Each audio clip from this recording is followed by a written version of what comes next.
My name is Martin.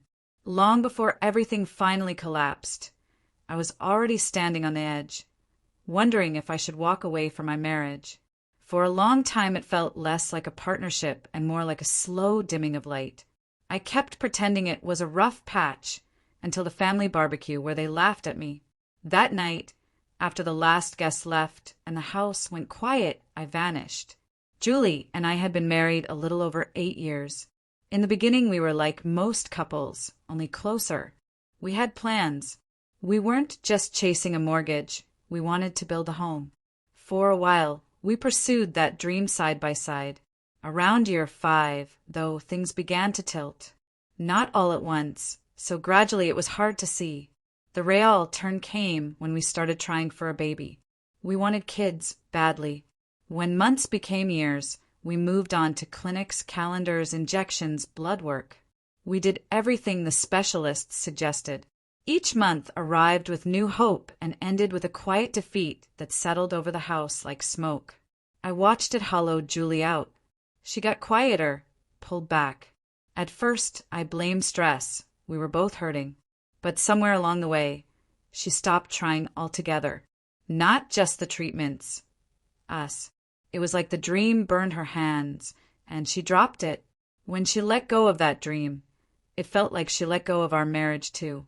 Affection thinned to politeness and then to distance. We still shared a roof, a bed, a table, but I felt like a tenant living beside a stranger. The silence between us got heavier every day. What cut deepest was how little she seemed to notice or care. She had shut down. I told myself love means holding on, even if the other person loosens their grip. About a year and change before everything finally broke, Julie's sister showed up at our door. She'd just blown up her marriage. Screaming matches, cheating accusations. Cops called more than once. It was a mess and she needed space. Julie asked if they could stay for a few days while her sister figured things out. Of course I said yes. It was the decent thing to do. She had 2 little kids who hadn't asked for any of this. They came with a couple of bags and what looked like an overnight plan. A few days stretched into more. I figured she needed a little extra time, then a little more. She didn't talk about getting a job, finding a place, or going back to the town she'd left. Their things swallowed the guest room. The kids' toys migrated everywhere, living room, kitchen, sometimes even our bedroom. Their laundry mixed with ours. I kept my mouth shut, hoping it would stabilize. Weeks became a month. Then 2. By the 3rd month, I realized I had another family living in my house, and I was the only one who thought that might be a problem. Julie's sister was loud and cutting, always ready with a slick remark. The kids were pure chaos. No boundaries, no respect for space, no one steering the ship. It felt like sleeping inside a daycare run by a tipsy ringmaster. Every day carried tension. I'd come home worn out, wanting 5 minutes of quiet, and run straight into a new mess. Arguments replaced conversations. And when they came, Julie took her sister's side every time. No matter how badly her sister behaved, Julie defended her. I'd raise concerns carefully. She'd sweat them down. She's my only sister. You can't expect me to throw her out because of one thing you don't like. To Julie, my frustration wasn't real. One moment still stings. Her sister was tossing digs at me, and instead of shutting it down, Julie smirked and said, "Oh, stop. He's sensitive." They laughed. I stood there, humiliated in my own home. It got so bad I wasn't even sleeping in my own bed. Julie let her sister and the kids take our room, and I learned to find a corner wherever I could. People hear this and say, "Why didn't you just leave?" Believe me, I asked myself the same thing. But it wasn't that simple. I believed a lot of Julie's behavior came from the grief of not having children. It crushed her. I thought if we could walk through that fire together, we might find our way back. So I stayed longer than I should have, convinced there was still something to save. Deep down, though, I was wearing thin. One day, I reached the point where love alone couldn't keep me rooted in a house where I felt invisible. I booked a discreet consultation with a divorce lawyer. I laid out the facts. A few weeks later, the papers were ready. I couldn't serve them, not because I believed she'd change, but because some part of me wanted her to look at me the way she used to, even once. While I waited, I built an exit plan. I started packing essentials quietly, clothes, documents, a few sentimental things, into old moving boxes with vague labels. I rented a small storage unit out of town and paid cash. I shuttled the boxes there a few at a time. I opened a new bank account under a variation of my name. I bought a new phone. I even picked a smaller, quieter city. I scheduled it down to the hour. If this marriage ended, I would slip out like a ghost. The only reason I didn't go was simple. I still loved her. Under the hurt and exhaustion, I was clinging to the woman I married. One Saturday, I left to clear my head for a few hours. When I pulled into the driveway, extra cars lined the street. Laughter floated from the backyard. Kids were shrieking and racing around. I could hear them before I even opened the door. I followed the noise. The backyard was buzzing. Kids darted around with juice boxes. Someone worked the grill. Music low, steady. Adults in tight circles, joking and catching up. Drinks on the patio table, paper plates stacked high. Everything you'd expect at a full family barbecue. Except I hadn't heard a word about it. I paused at the door, taking it in. It was like walking into a stranger's party in my own yard. I kept my face neutral. I spotted Julie laughing with her parents. Before I could speak, one of her aunts waved me over. "Martin, grab this for me." I nodded and crossed the grass. I've never had issues with her extended family. Lately I got along with some of them better than with Julie, so I forced a smile and helped. As I handed over a tray, another relative leaned in and asked, "Where have you been all day?" "We've been here for hours. Didn't you know?" That's when it clicked. I wasn't just out of the loop, I'd been left out. I barely had time to answer before my sister-in-law cut through the chatter, loud enough for the yard to hear. "You know, if Martin disappeared tomorrow, I don't think anyone would even notice." The group burst out laughing. She piled on, "I didn't even realize you weren't around." Maybe they thought it was a harmless joke. To me, it wasn't. I lifted my hot dog like a toast, gave a half smile, and said, "Challenge accepted." The yard went quiet. A few people glanced over, probably assuming I was joking too. I wasn't. In that instant, my mind settled. That was the moment I decided. My time being invisible in my own life was over. By the time the barbecue finally wound down and most people drifted out, the house still hummed with leftover noise. I'd already been thinking about walking away from the marriage, and after what I heard that day, I wasn't going to wait for it to rot further. I didn't need much, just the essentials. I stuffed a few changes of clothes, my laptop, important papers, and cash into a duffel.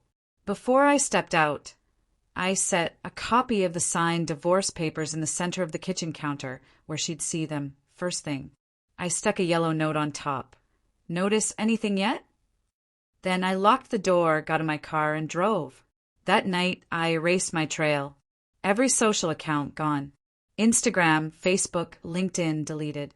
I pulled out an old prepaid phone, swapped in a fresh SIM, and slid the original into a storm drain at a gas station 2 towns away.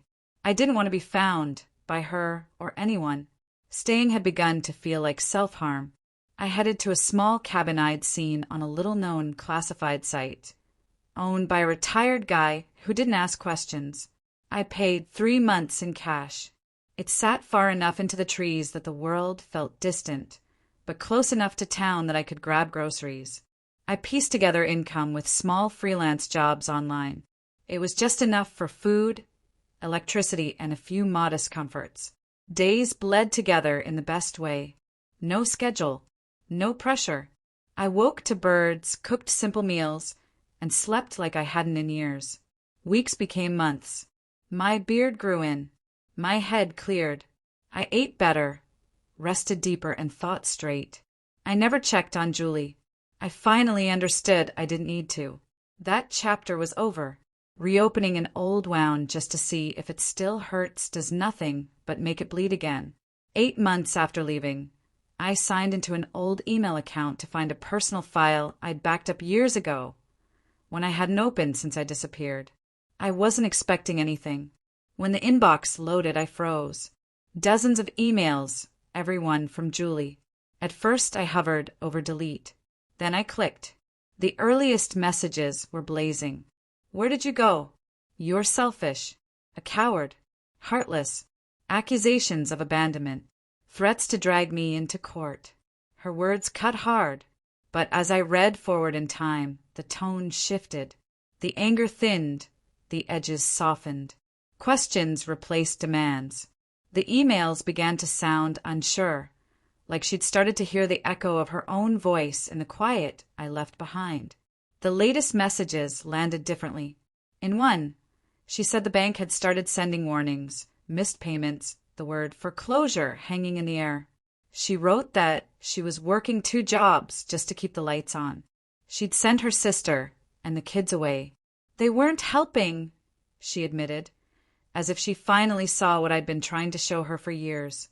I get it now, one email read. I understand why you pulled back. I wish I hadn't been so blind. Another, I want you home, not because I need help, but because I miss you. I finally see what you gave up, trying to hold everything together. Then, the one that took the wind out of me. I was foolish. I took you for granted. I thought you'd always be there no matter how much I ignored you. I still haven't signed the divorce papers. I keep hoping you'll walk through the door. I stared at the screen. I won't pretend I felt nothing. My chest ached reading her words. I remembered that side of her, the one that loved deeply, the one that once wanted to build a life with me. Maybe that version was finally breaking through the noise. But feelings aren't always enough. I'd spent years in that house believing love would mend what time kept tearing. Even with those emails, as raw as they were, I couldn't see myself stepping back into the life I'd escaped. A full year had passed since I vanished. 12 months of living quiet, cutting cords, breathing without bracing. I ventured into town every couple of weeks for supplies. That day I stopped at a little coffee shop I liked, tucked near the edge of the city. I ordered my usual and waited at the counter when I heard my name. I ignored it until it came again, firmer, surprised. I turned. Ryan, an old mutual friend. His eyes went wide like he'd seen a ghost. And in a sense he had. We traded brief, small talk. I offered nothing. A few days later, someone knocked on my cabin door. I wasn't expecting anyone. I peeked through the curtain. Julie. For a moment I stood still. Then I opened the door, kept my face neutral. What do you need? I asked. She didn't answer at first. She just broke, sobbing. Apologies spilled out. She said she hadn't realized how bad it had gotten. She wished she'd listened, wished she'd understood sooner. I let her talk without interrupting. When she finished, I stepped outside and met her eyes. I'll come back to end this properly. I'll sign what needs signing. We'll close this out like adults. But I can't be your husband again. Not after everything. Not after what your sister put me through.